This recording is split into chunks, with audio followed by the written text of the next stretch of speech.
The space station, another step in the continual building process, where each venture into space forms the foundation for exploring the universe.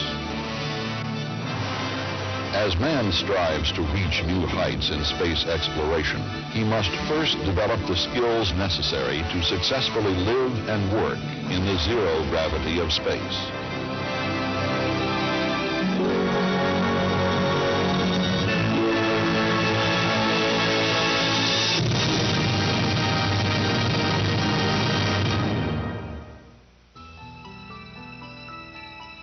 The year is 1973.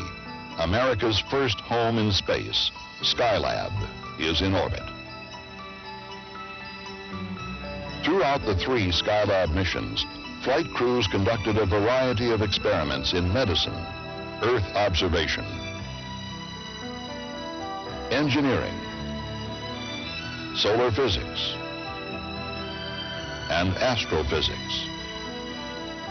The technology developed during Skylab provided the basis for the design and development of future long-duration space stations. In addition to providing a laboratory for important studies, Skylab marked a significant transition in the spaceflight program. In each Skylab mission, we became workers rather than observers. Skylab also provided a testing ground for techniques and equipment which would be needed for man to work effectively in space. One of the tools tested, the astronaut maneuvering unit, would prove its usefulness on future flights of the space shuttle.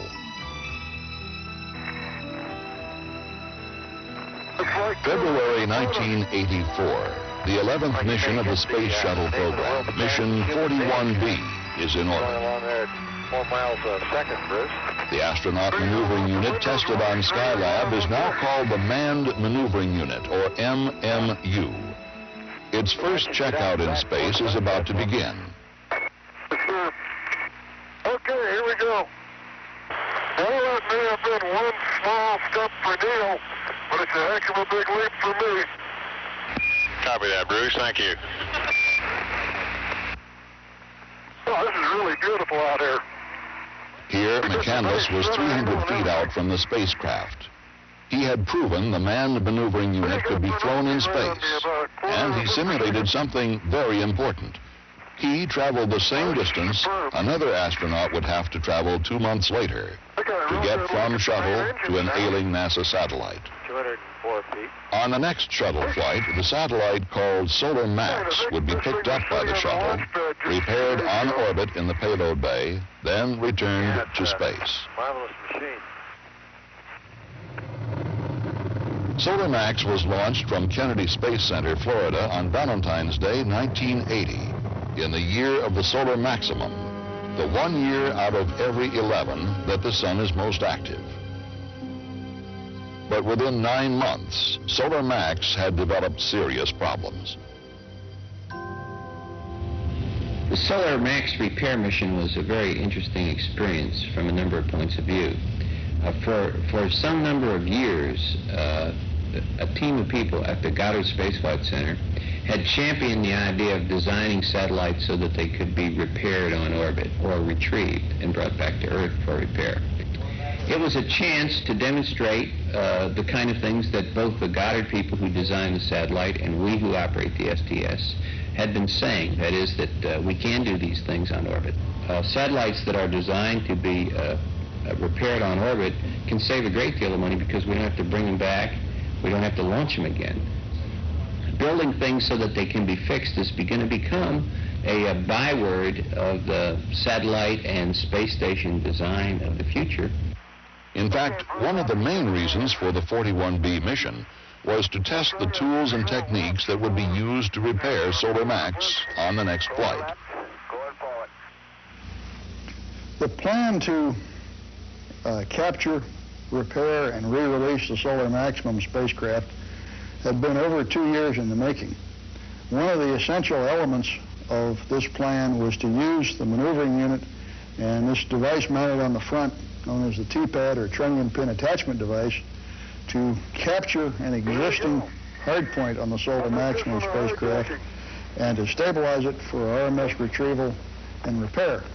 In order to lessen the mission risk to the subsequent mission, 41C, we were assigned the task of conducting an MMU test flight and of proving out the trunnion pin attachment device function on our flight. In addition to the activities with the manned maneuvering unit on STS-41B, we had another important piece of equipment to evaluate for the first time, the manipulator foot restraint. The manipulator foot restraint is analogous to the cherry picker that construction and power line crews use, and is basically a foot platform with ski boot-like bindings that you can lock your feet into, that mounts on the end of the remote manipulator arm and can be positioned anywhere in the cargo bay area and hold you in a firm, stable position without expending propellant, as the MMU is required to do, for hours at a time. The manipulator foot restraint carried tool boards equipped with tools such as this modified power tool. On the backside, additional simple hand tools. And I exercised this against a mock-up of the electronics unit and some of the other detailed mechanical tasks that were to be performed by Ox Van Hoften and Pinky Nelson on the subsequent STS-41C flight. Challenger Houston, at this time, West Star is go for deploy. Okay, we'll go for deploy. Unfortunately, Flight 41B was also the mission on which the West Star and Palapa communications satellites failed to reach their expected orbits. Challenger Houston. The deployment of both satellites from Shuttle's payload bay went off without a hitch, but the rocket motor nozzles failed, causing the thrust to be dispersed. Without propulsion, the satellites could not reach transfer orbits. So we had to explain the difference in what the NASA responsibility was and how the part of the mission during which we had this failure and the equipment that was represented in that failure was really the responsibility of the communications satellite customers that we were flying. NASA provides the shuttle ride, and the customers design, build, and pay for their own satellites and upper stages, somewhat independent of NASA. April 1984, Shuttle Flight 41C on orbit, having rendezvoused with the Solar Max satellite. Challenger Houston through Hawaii, and we've got a good picture of Pinky flying in the bay. Copy that. I'm just doing a little getting some hands on time, Jerry. Roger, copy that, and the ground's giving you a go for the MMU flyover, and the POX landing is inhibited until we're on the FSS and Tilted. One potato, two potatoes. Maneuvering unit pilot George Nelson made his way over to the satellite. Commander Robert Crippen, pilot Dick Scobie, and mission specialist Terry Hart monitored his progress and the progress of James Van Hoften, waiting in the payload bay. Nelson was having trouble docking with the satellite. The T-pad was not locking onto the trunnion pin, and his attempts were causing the satellite to wobble. His maneuvering unit propellant level was also getting low. He would have to return to the shuttle. Solar Max would have to be grappled instead with the shuttle's robot arm. Nelson headed back in while the crew on board prepared to capture Solar Max. The shuttle was out of range of voice and picture coverage, while Bob Crippen maneuvered the ship and Terry Hart tried grappling the satellite with the robot arm. On the ground, mission controllers anxiously awaited word from the crew.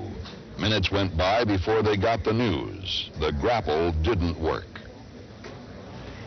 Of course, we were very disappointed we didn't get it. We've been training for a year, and all of a sudden we were missing it. We ended up, after that fourth attempt that we made, and we still missed, and we were getting real low on fuel. That was when the ground told us they thought that they might be able to stabilize it from the ground. So we backed away and turned it over to the Goddard Space Flight Center in Greenbelt, Maryland. The main thing that we had a problem with was, since it was wobbling, it wasn't pointing the solar rays at the sun. Consequently, the electricity was going down and down and down. Goddard immediately went to an alternate plan for restabilizing Solar Max. A new attitude control program was transmitted up to the satellite's onboard computer. To give as much power as possible to this new stabilizing attempt, Goddard turned off all the heaters, the instruments, and everything else not essential to the stabilizing effort. Solar Max was entering a crucial eclipse on the dark side of the Earth. When Solar Max emerged, its power was almost gone, but it had stabilized considerably. The method worked. The next time controllers checked, the satellite had stabilized even more and moved into a position that exposed the solar panels to the sun for a brief 10 minutes. When the crew awoke from their sleep period, Goddard had presented them with a Solar Max that was ready for capture.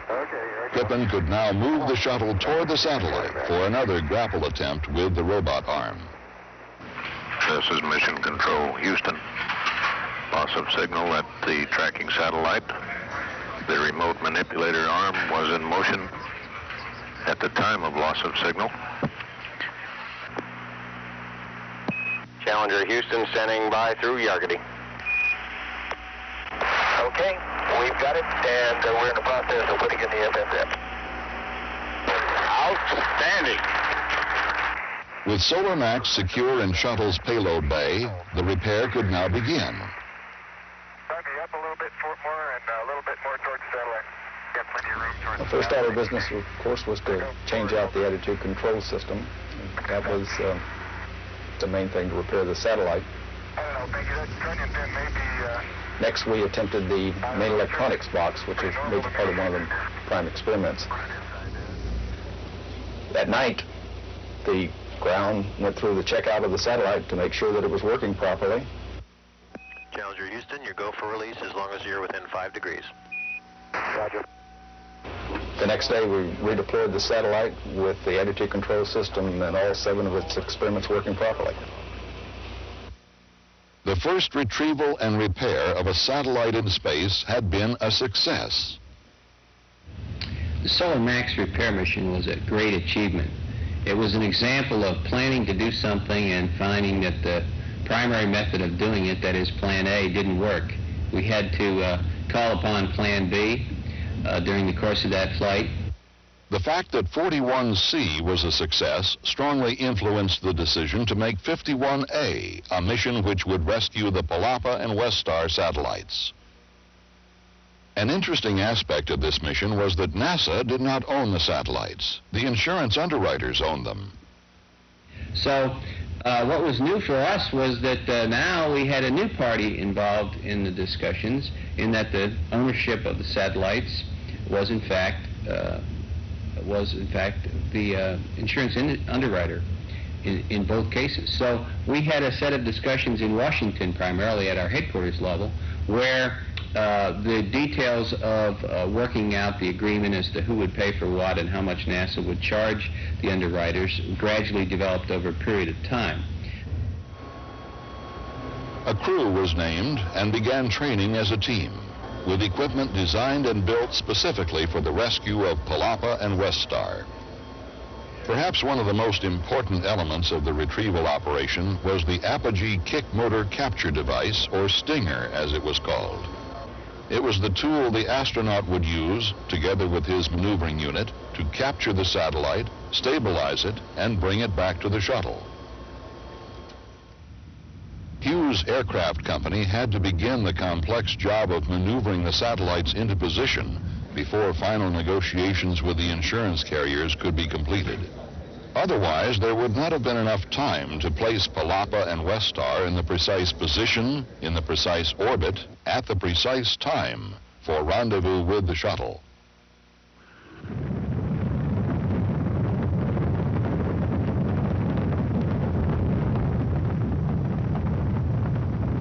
On November 8, 1984, the shuttle and its crew of 5 set out to rescue Palapa and WestStar. Palapa was there. Hughes Aircraft Company had lived up to its end of the bargain. Holy mackerel. I am not 20 feet from that satellite. Ain't that about it? Maneuvering unit pilot Joe Allen flew over to dock with Palapa, while Commander Rick Houck, pilot Dave Walker, and mission specialist Anna Fisher monitored his progress and the progress of Dale Gardner, waiting in the payload bay. Alan inserted the Slinger device into the satellite, Toggles full. docked, Dock.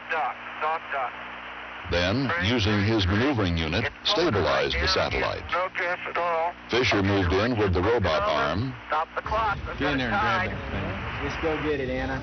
Okay, at home. and brought Alan and the satellite back into the payload bay. Okay, and There, Gardner attempted to attach the A-frame device to the satellite. The A-frame had a grapple fixture installed on it to be used by the robot arm to hold the satellite, while Gardner and Alan attached the support structure to it. hold it right there. Brakes on. The support structure was used to secure Palapa in the payload bay for its return to Earth. The shuttle went out of range of voice and picture coverage as Gardner attempted to attach the A-frame. Houston, Discovery, we're going to let Dale talk. We got a problem here. Discovery, Houston. Okay, Jerry, here we go. The common bracket clamp will not fit on the satellite. The problem is, between the two octagons, between the two common bracket parts of the satellite, is a structure that's sticking out far enough that it is hitting the cross brace of the common bracket clamp, but it's not a piece of structure I can remove. Okay, understand that, and what are you proposing to do? We are proposing to go to the no A-frame procedure, and I will go up to the BFR in the forward pallet and try the technique perfected by yourself. Okay, we copy Plan B and proceed. Okay. Plan B was a contingency procedure that astronauts Jerry Ross and Pinky Nelson came up with 1 week prior to launch. Unlike Solar Max, Westar and Palapa were not designed to be retrieved. The customers didn't intend ever to see these satellites again, so there was no need to pay for extensive documentation. As a result, mission planners had to anticipate that the drawings would not illustrate all the details. So Joe, upon learning that indeed we're going to Plan B, had to detach himself and the backpack from the satellite, fly into the bay, stow the backpack, and come over and get into a foot restraint into a position such that he would now be able to hold the satellite with his hands. So the Plan B that we chose was the one that required Joe then to take the place of the robot arm, to hold the satellite himself with his hands, while I performed the functions that needed to be done on the other end of the satellite. And then finally, when that was all done, for us together to berth the satellite into the payload bay, the other function that the robot arm would normally do. Latch. Okay, yes, Joe, you can move across. If you got two, you can latch the third, guys. You have it ready back there? 3 latches down and locked. Oh, my goodness. Missile lamps time 4:05:57:43. All right, we got her. The first satellite was secured in the payload bay, but it had not been an easy task. Perhaps Plan B could be improved upon. There was a one-day intermission between the Palapa and Westar retrievals, so Jerry Ross and Pinky Nelson went back into the water tank at the Johnson Space Center, where they first developed Plan B, to see if it could be improved upon. But the major difference was I would hold the satellite from a position on the arm, the robot arm. And that enabled us to work in the vertical without getting near the satellite already safely stowed aboard. Houston, Discovery. Discovery, Houston. Roger, we have 2 satellites latched in the bay. Roger, that gave us a big cheer down here. Mission 51A was a success, a dramatic example of the usefulness of man's presence in space. 51A also proved once again that plans and procedures could be altered on the spot if necessary to get the job done.